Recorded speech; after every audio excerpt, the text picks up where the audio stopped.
안녕하세요. 모어 커넥션입니다. 오늘은 제가 왜 상담을 전공하게 되었는지 1편에서 말씀드렸던 것처럼 연결을 갈망하게 되었는지 나답게 사는 삶을 추구하게 되었는지에 대해서 그 여정을 한번 나눠볼까 합니다. 일단 이제 변화를 추구한다는 건 이제 변화되기 전에 삶이 마음에 들지 않다라는 거잖아요. 저의 삶에서 어떤 게 마음에 들지 않았냐면 여러 가지가 있는데 먼저는 척하는 거였어요. 제가 되게 척하는 인생을 살고 있더라고요. 그런 척들이 되게 많은데 가장 많이 느끼는 척은 괜찮은 척, 또 아무렇지 않은 척, 여러 가지가 있는데 그렇게 괜찮은 척, 힘든데 안 힘든 척, 그런 척척을 하면서 살았던 제 삶이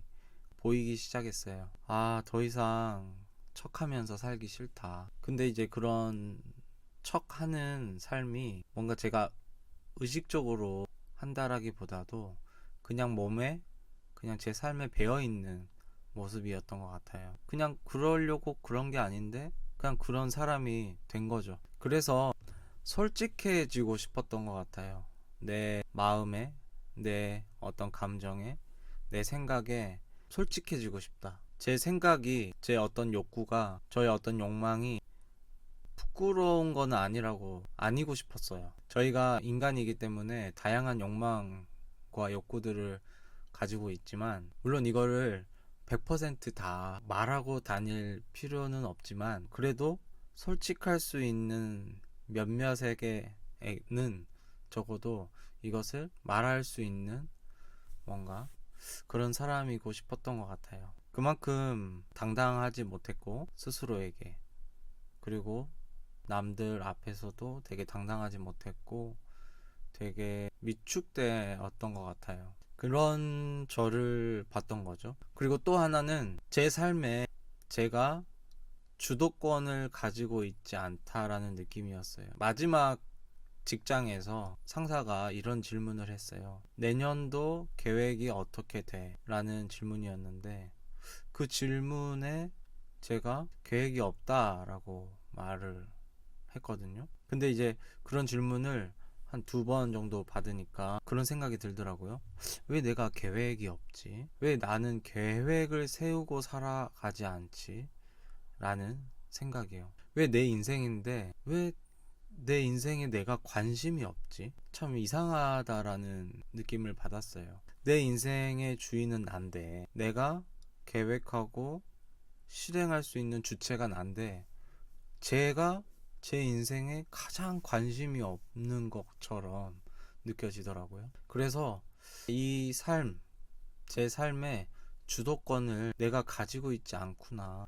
내 삶을 스스로 소중히 여기고 가치 있게 여기고 이런 감각이 나한테 없구나 라는 것이었어요. 감사하게도 이런저런 관계 그리고 이런저런 책들을 통해서 저 자신의 내면에 대해서 들여다볼 수 있는 작은 기회들 그리고 그런 운 좋은 시간들이 작은 기회들 생각보다 많이 있었던 것 같아요. 그 당시에는 잘 깨닫지 못했었지라도 그때는 그게 어떤 의미였는지 다 알지 못했어도 그때 알았던 그때 경험했던 그 작은 어떤 자극들이 지금까지 쌓여온 거죠. 한편으로는 더 일찍 깨닫지 못해서 알지 못해서 시작하지 못해서 아쉽지만 그게 저에 있어서는 저만의 속도였던 것 같아요. 물론 지금도 여전히 답답함은 있지만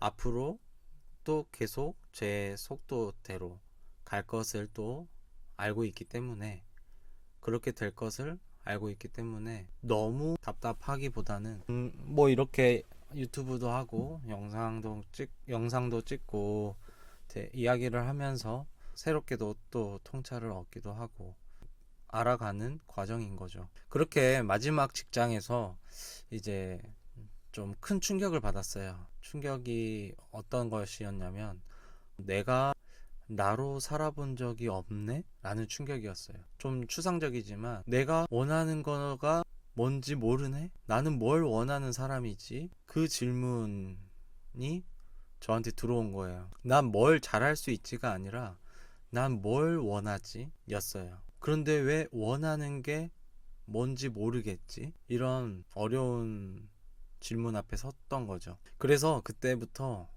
막 책을 정말 한 50권의 책을 샀을 것 같은데 막 책을 사가지고 막 이제 시작해야겠다. 뭐라도 나를 찾아가기 위해서 뭐라도 해야겠다라는 마음으로 막 책들을 읽었던 것 같아요. 그때 제가 스스로 느끼기에 저의 그 정신 연령이라고 할까요? 그게 6살 정도 되는 것 같았어요. 그래서 그게 너무 부끄러운 거예요. 그러니까 더 이상 그 직장 생활을 하기가 너무 어렵더라고요. 그래서 참 그 이후로 상황은 정말 힘들었어요. 돈이 없었고 사실은 빚이 있는 상황이었는데 일을 하기보다는 나를 찾아야 돼 라는 것에 꽂혀가지고 물론 그때 막 음식 배달 이런 거를 하기는 했지만 오히려 빚이 늘어나는 상황 가운데 있었던 것 같아요. 그렇게 여러 심리학적인 책들 혹은 종교적인 책들을 읽으면서 되게 많은 변화가 생겼어요. 그때 읽었던 책들도 하나하나 소개하면 좋을 것 같긴 한데 주로 심리와 종교에 관한 책들이 좀 도움이 됐던 것 같아요. 그리고 그러면서 제가 동시에 새로운 진로를 찾게 되었고 그때 제가 찾은 정한 진로가 심리 상담이었어요. 그래서 이제 입시를 준비를 했죠. 또 입시 기간도 생각보다 길어졌어요. 한 3년 정도 했던 것 같은데 생각보다 그 입시 공부가 쉽지는 않더라고요. 빚도 쌓이고 그리고 제가 중간에 한번 배달을 하다가 사고가 나서 그 사고 때문에 꽤 오랜 시간 동안 또 중단되기도 하고 그런 시기들을 지나면서 다행히 합격을 하게 되고 공부를 할 수 있었죠. 근데 지금 돌아봐도 그런 시간들을 버텨낸다는 게 참 쉬운 일은 아니었을 것 같다는 생각은 하는데 어떻게 그럴 수 있었냐 생각해 보면 정말 단 한순간이라도 나로 살 수 있다면 정말 소원이 없겠다라는 생각이 들 정도로 간절했던 것 같아요. 왜냐하면 그만큼 저는 스스로에게도 뭔가 당당하지 못하고 떳떳하지 못하고 뭔가 내가 원하는 삶을 피워내지 못했다라는 그 느낌이 강했기 때문에 그랬던 것 같아요. 아무리 남들이 대단하다 그러고 부럽다 그러고 멋있다고 해도 자기 스스로가 그렇게 느끼지 못하면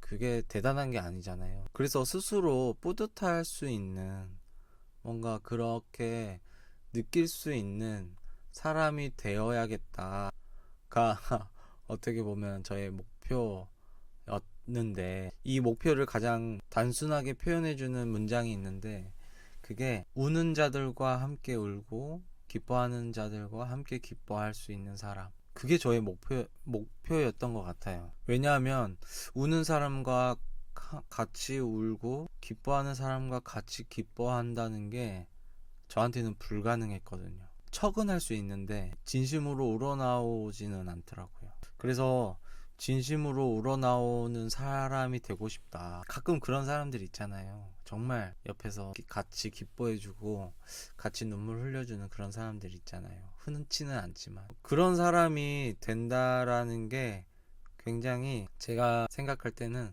살아있는 사람처럼 보였어요. 고통도 잘 느끼고 또 기쁨도 잘 느끼고 좀 역동적인 삶이라고 할까요? 저는 고통도 잘 못 느끼고 기뻐할 일이 오면은 어색해하고 내게 아닌 것 같고 그런 느낌이 지배적이었거든요. 그래서 사실은 심리 상담이라는 게 누군가를 상담하기 위해서 보통 진학을 하게 되는 전공인데 저는 저를 찾기 위해서 이 공부를 시작을 했고 공부를 하면서도 나를 찾지 못하면 누군가를 찾게 도와주는 일도 불가능하지 않을까라는 생각을 계속 하게 됐어요. 물론 도와줄 수는 있겠지만 뭐랄까요?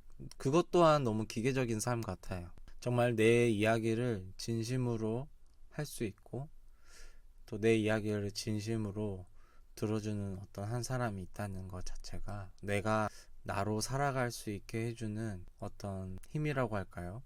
어떤 관계라고 할까요? 그런 출발점이 되는 것 같아요. 나조차 나에게 솔직하지 못했는데 누구에게 내가 솔직할 수 있겠어요? 그런 점에서 지금의 우리가 살아가는 이 현 시대뿐만이 아니라 약해 보이면 안 된다라는 어떤 강한 신념이 모든 사람들에게 있는데, 내가 그 약한 나로 있어도 괜찮은 대상, 그런 관계, 나 스스로 내가 못하고 어리석고 모자라도 나 스스로를 미워하지 않고, 그래 이게 너지, 이렇게 수용해 줄 수 있는 그런 삶을 좀 더 갈망하게 된 것 같아요. 네, 두서없이 이야기했는데, 제가 이 두 번째 영상을 찍는 이 지금 이 뭐랄까요, 테이크가 한 20번 30번 정도 되는 것 같아요.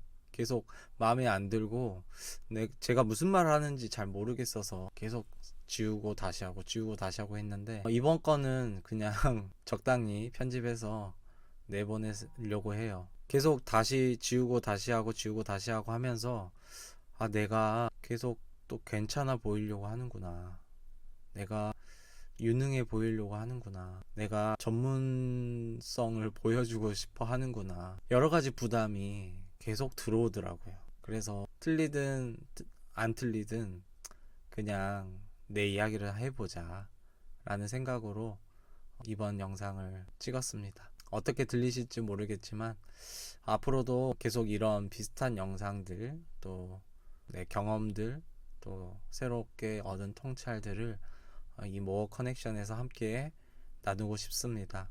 들어주셔서 감사합니다.